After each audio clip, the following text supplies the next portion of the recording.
Fokus dari Sabah mengenai keunikan Taman Kinabalu yang memegang status Tapak Warisan Dunia UNESCO selama lebih 2 dekad. Perincannya bersama Suaran Shah. Silakan Suaran. Ya, Sahih. Taman Kinabalu mencatat satu lagi sejarah penting apabila genap 25 tahun mengekalkan status sebagai tapak warisan dunia UNESCO sekaligus membuktikan komitmen berterusan Sabah dalam pemeliharaan khazanah alam bertaraf antarabangsa.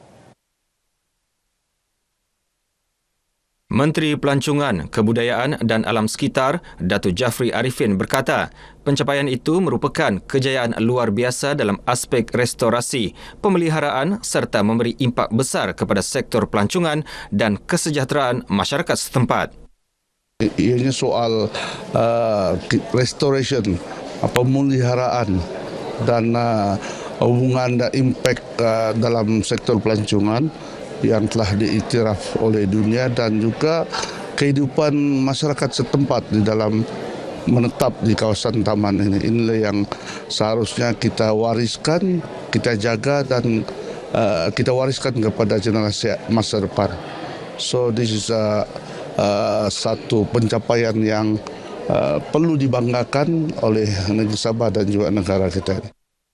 Beliau ditemui pemberita selepas merasmikan sambutan Jubli Perak Taman Kinabalu sebagai tapak warisan dunia ke-25 tahun di Kundasang. Menyentuh hala tuju masa depan, Datuk Jafri berkata, kerajaan negeri menetapkan 4 inisiatif utama bagi tempoh 25 tahun akan datang, termasuk adaptasi perubahan iklim dan pengurusan risiko bencana. Status bertaraf antarabangsa berkenaan turut membantu memacu ekonomi penduduk melalui ekosistem pelancongan mampan.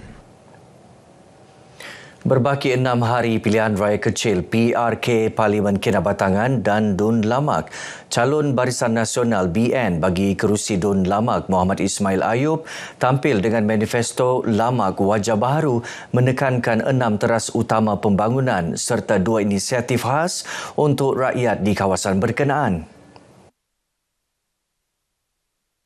6 teras pembangunan merangkumi teras pertama, pembinaan perumahan projek perumahan rakyat. Teras kedua, pewujudan sektor baharu merangkumi pelancongan, kraftangan, keusahawanan dan kebudayaan.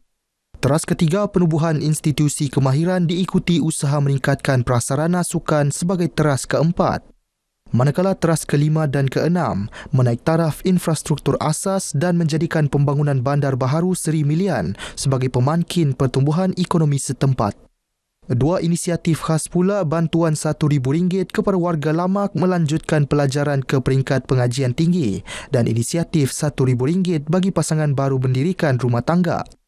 Muhammad Ismail menyatakan demikian kepada pemberita pada program Malam Galau di Kinabatangan. Berjumpa dengan masyarakat dan berjalan dengan seperti apa yang kita rancang dari rumah ke rumah, kemudian menyampaikan misi dan misi kita dan di antaranya manifesto yang kita fungsi dengan beberapa masyarakat. Pada saya sama juga dengan apa saudara Naim cakap itu. Kita buat kempen dengan cara yang sudah kita susun atur.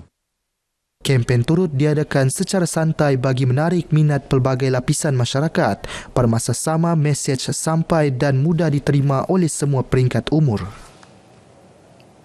Sementara itu, calon BN bagi kerusi Parlimen Kinabatangan Muhammad Kurniawan Naim Mokhtar menjadikan pendidikan, pembangunan belia serta kos sara hidup dan ekonomi masyarakat setempat sebagai teras utama dalam manifestonya. Manifesto berkenaan yang sedang dirangka adalah hasil lawatan ke seluruh kawasan Parlimen Kinabatangan. Muhammad Kurniawan menegaskan pendekatan diambil adalah bersifat menyeluruh dengan keutamaan diberikan kepada peningkatan ekonomi setempat serta menangani kos sara hidup rakyat.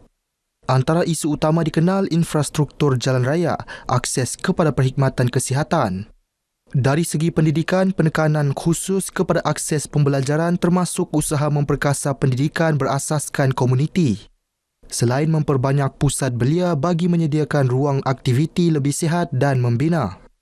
Memasuki minggu pertama kempen, Muhammad Kurniawan berkata, hampir kesemua 19 pusat daerah mengundi telah dilawati, meskipun berdepan cabaran geografi mencabar termasuk merentasi sungai, belukar hutan serta laluan laut. Fokusnya melihat sendiri permasalahan rakyat, mendengar, memahami dan merasai apa yang mereka hadapi sebelum sesuatu tindakan dapat dilaksanakan dengan berkesan.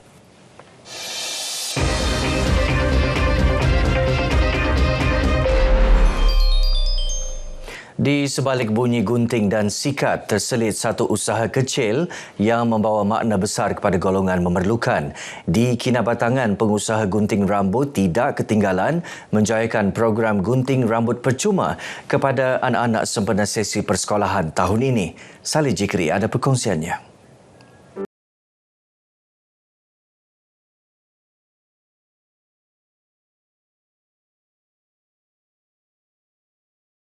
Percuma ini. Program ini hadir sebagai tanda keprihatinan meringankan beban ibu bapa khususnya daripada golongan berpendapatan rendah. Dengan bantuan tukang gunting sukarela dan sokongan penganjur, anak-anak bukan saja tampil kemas, malah lebih yakin untuk melangkah ke alam persekolahan. Baguslah untuk masyarakat Kinabatangan sebab ini jarang-jarang berlaku. So, biasanya berlaku dalam setahun sekali. Untuk kebaikan kanak-kanak lah, untuk ibu bapa kan, untuk meringankan beban orang.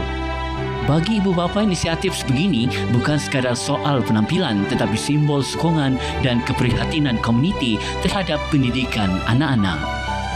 Amat berterima kasihlah dan berbesar hati untuk menyahut program ini. Syukur Alhamdulillah membantulah meringankan tanggungjawab kami sebagai ibu bapa di dalam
Ulang tahun ke-52 hubungan diplomatik Malaysia-China menjadi platform utama bagi memperkukuh pertukaran budaya dan kerjasama ekonomi antara kedua-dua negara. Timbalan Menteri Pertanian dan Keterjaminan Makanan, Datuk Chan Fong Hin berkata, komitmen itu dibuktikan menerusi penglibatan delegasi Bandar Jiangmen, China dalam sambutan Tahun Baharu China di Kota Kinabalu.